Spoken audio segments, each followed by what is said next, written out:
Hi there, I'm Jess, and just as a reminder, I'm doing my field placement at Alternative Services, which is an agency that serves adults with mental health and issues and intellectual disabilities.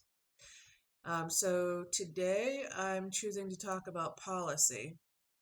And the reason that I chose that topic is because, kind of in the context of following policy and helping clients understand policy and the reasons that certain policies are in place.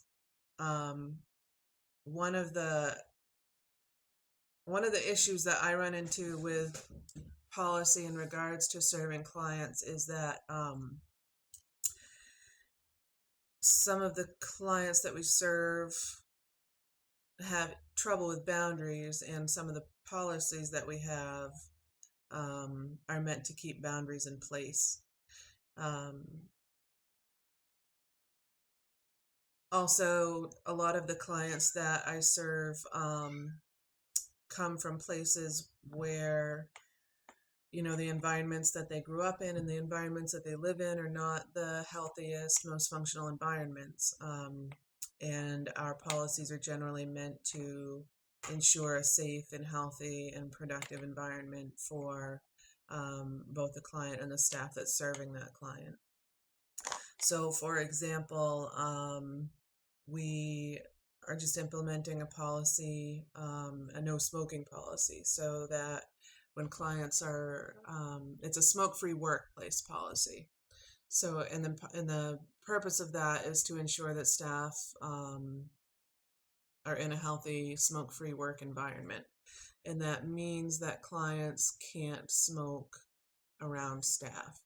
Um, and even in their own homes, if staff are serving them in their homes, they need to go to another room or go outside or something if they're going to choose to smoke. Um, and then in addition, of course, part of the policy is the staff are not to smoke with clients. And I just mentioned that because it has been an issue in the past, here and there, with staff smoking with clients.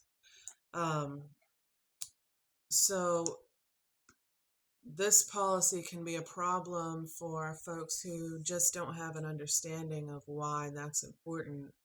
Um, for some of us, it's pretty clear and obvious that that would be the case, that you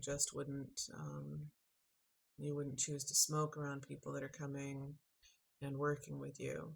But for a lot of their clients, their parents smoked around them as they were growing up. In Maine, we have a law around smoking in the car when you have kids in the car, and a lot of our clients are growing up with parents that don't follow that law, and are not following that law themselves. So, it's just an example, sort of some cases where there's a conflict between the policies that we're making and we're working with, and the whole culture that clients have grown up with and understand. And so there are times that I find that I'm working with a client and I need to sort of enforce a policy or mention a policy, and the client just doesn't get it.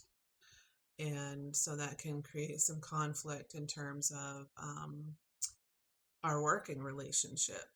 Um, or say there's another policy that if I drive a client somewhere, I can't drive their friend or boyfriend or child with them. It has to be only the person that I serve. Um, and this is another thing that just doesn't make any sense to some folks.